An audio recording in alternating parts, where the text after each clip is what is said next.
وہ پاک ذات ہے جس نے ہر چیز کے جوڑے پیدا کیے، خواہ وہ زمین کی اگائی ہوئی چیزیں ہوں، خواہ خود ان کے نفوس ہوں، خواہ وہ چیزیں ہوں جنہیں یہ جانتے بھی نہیں۔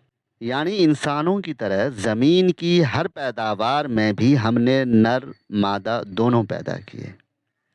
علاوہ ازیں آسمانوں میں اور زمین کی گہرائیوں میں بھی جو چیزیں تم سے غائب ہیں، جن کا علم تم نہیں رکھتے، ان میں زوجیت یعنی نر اور مادہ کا نظام ہم نے رکھا ہے۔ بس تمام مخلوق جوڑا جوڑا ہے۔